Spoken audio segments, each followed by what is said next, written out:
자, 여러분들 포수 FA 시장이 막을 내리고 말았습니다. FA 시장이 정리정돈이 되면서 포수 트레이드 시장도 활발하게 움직이게 되지 않을까 저는 그렇게 예상하고 있었는데, 자, 그런데 최근 시장 분위기는 트레이드 가능성은 그렇게 높아 보이지 않습니다. 자, 이번 영상에서는 포수 트레이드가 왜 이렇게 어려운지 여러분들과 확인해보는 시간을 가져보도록 하겠습니다. 안녕하세요 여러분, DKTV의 누구겠습니까? 데니얼 킴입니다. 자, 스토브리그가 열리는 시점에서 저 같은 경우에는 이 포수 FA 시장이 정리정돈이 되면은 이 트레이드 시장도 활발히 움직일 거다라고 그렇게 믿고 있었거든요. 실제로 FA 시장이 열리는 시점에서 롯데 자이언츠도 그렇고 기아 타이거스도 그렇고 이 포수 트레이드 가능성도 어느 정도 체크했던 것으로 알려졌습니다. 롯데 같은 경우에는 결국에 유강남 선수를 영입했기 때문에 포수 보강에는 성공했었습니다만은 FA 계약 맺기 전까지 투트랙 느낌으로 삼성 측과 트레이드 가능성에 대해서 이야기를 나눴던 것으로 알고 있고요. 그리고 장정숙 단장이 밝힌 대로 기아 타이거스 또한 아주 빠른 타이밍에 삼성 쪽과 포스 트레이드 가능성에 대해서 이야기를 나눴던 것으로 알려졌습니다. 자, 그런데 최근 시장 분위기는 일단 기아 타이거스 같은 경우에는 트레이드 시장에서 일단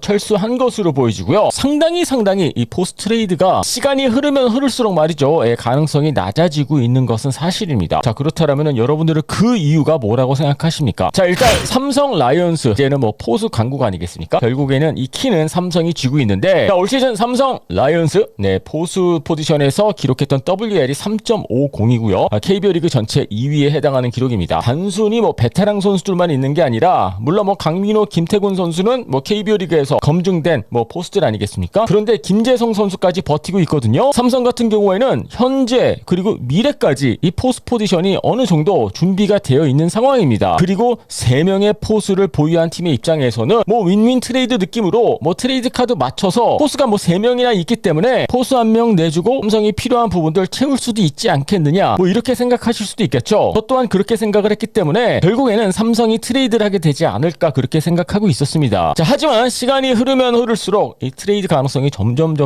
낮춰지는 듯한 느낌이 드는데, 그렇다면 여러분들 삼성 입장에서 한번 생각을 해봅시다. 물론 좋은 포수들을 3명이나 데리고 있는 것은 분명하긴 합니다만은 삼성 구단의 입장에서는 기아 타이거스와 트레이드, 여러분들 이거 쉽지 않거든요. 결국에는 내년 시즌 이 중위권에서 말이죠, 기아 타이거스와 경쟁할 가능성이 상당히 높지 않습니까? 우리가 트레이드 이야기할 때마다 자주 쓰는 표현이 윈윈 트레이드죠. 하지만 삼성의 입장에서는 내년 시즌 어떻게 보면은 경쟁을 해야 되는 팀을 상대로 이 포수 1명 보내고, 물론 좋은 카드를 받는다고 하더라도 굳이 경쟁을 해야 되는 팀을 도와줄 필요가 있을까? 이러한 생각을 충분히 해볼 수 있지 않을까, 그런 생각이 듭니다. 그렇다면 결국에는 삼성의 입장에서 트레이드 카드로 말이죠, 아주 세게 불러야 하는 것은 당연하다라고 저 또한 그렇게 생각을 하고요. 삼성의 입장에서는 굳이 트레이드할 필요가 없다. 그렇다면은 윈윈 트레이드가 아니라 삼성이 아주 크게 이길 수 있는 그러한 트레이드 카드를 제시하고 있지 않나라는 생각이 듭니다. 실제로 장정석 단장 같은 경우에도 트레이드 카드를 맞추는 과정에서 삼성이 너무 센 카드를 불렀다라고 그렇게 이야기를 하기도 했고요. 상위권 팀과 하위권에 있는 팀들 트레이드 카드 맞추기가 조금 더 수월하겠죠. 하지만 삼성과 기아는 어떻게 보면은 내년 시즌 중위권에서 아주 치열하게 경쟁할 가능성이 상당히 높기 때문에 트레이드 자체가, 성립 자체가 조심스러울 수밖에 없고, 그리고 그 가능성이 떨어질 수밖에 없다라고 볼 수 있을 것 같습니다. 자, 그렇다면 기아 타이거스 입장에서 이거 어떻게 해야 될까요, 여러분들? 물론 한승택 선수가 지금 많이 언급이 되고 있기는 합니다만은, 제가 봤었을 때 결국에는 이거 주요상 선수가 터져줘야 되지 않을까, 저는 그렇게 보고 있거든요. 물론 키움 히어로즈에서 어느 정도 기회 받았습니다만은 그 기회 살리지 못했고요. 지금까지 주요상 선수의 커리어를 보면은 실망스러웠다라고 볼 수가 있겠죠. 하지만 아직 주요상 선수가 나이가 그렇게 많지 않은 편이고요. 이제 20대 중반에 들어서기 때문에, 물론 여러분들 포텐은 포텐일 뿐이고요. 터지지 않으면은요 아무 의미 없습니다. 결국에는